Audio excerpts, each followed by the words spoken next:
Saudi Arabia on Sunday imposed a temporary lockdown on its eastern Qatif province, home to a large Shiite Muslim population, to prevent the spread of coronavirus in the kingdom after recording 4 more cases that raised the total to 11.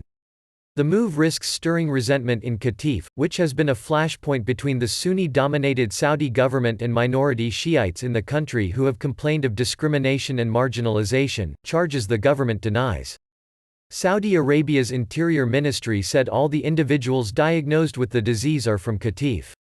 Saudi authorities have previously said those infected have either been to Iran or interacted with people who visited the Islamic Republic, home to major Shiite holy sites. The restrictions in Qatif could also raise tensions between Saudi Arabia and Iran after Riyadh on Thursday denounced Tehran for granting Saudi citizens entry amid the coronavirus outbreak. Saudi Arabia has banned travel to Iran and said legal actions will be taken against any Saudi national traveling there. Iran has emerged as an epicenter for the disease in the Middle East. The Islamic Republic has reported 194 deaths from the virus on Sunday, putting it on a par with Italy as the country with the highest death toll outside China. The Saudi Interior Ministry said it had temporarily halted movement into and out of the oil-producing Qatif region while ensuring returning residents could reach their homes and that commercial supplies to the province continue. Work at all public and private institutions is halted as a precautionary measure to prevent the spread of the disease, with the exception of vital facilities that provide security services and necessary provisions, a ministry statement said. The lockdown is not expected to have any impact on the kingdom's oil production, 2 industry sources told Reuters. Cement blocks were placed on the main road to Qatif, a resident said, declining to be named due to sensitivities.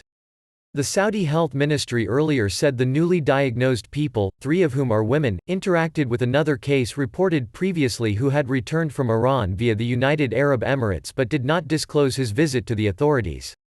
On Saturday, the Saudi government restricted land crossings with the UAE, Kuwait, and Bahrain to commercial trucks only and said passenger arrivals will be limited to 3 Saudi airports. Several other Gulf states recorded new infections on Sunday. Kuwait reported 2 more cases, raising the total to 64. Its central bank announced a $10 million $32.79 million fund to support state efforts to fight the virus. Qatar recorded 3 more infections, bringing the total number of people infected to 15. Bahrain said its Formula One Grand Prix will go ahead this month without spectators, a blow to its tourism sector. In Oman, all events at the Royal Opera House in the capital Muscat, scheduled for March and April, have been cancelled as well as tours of the site, state news agency ONA reported.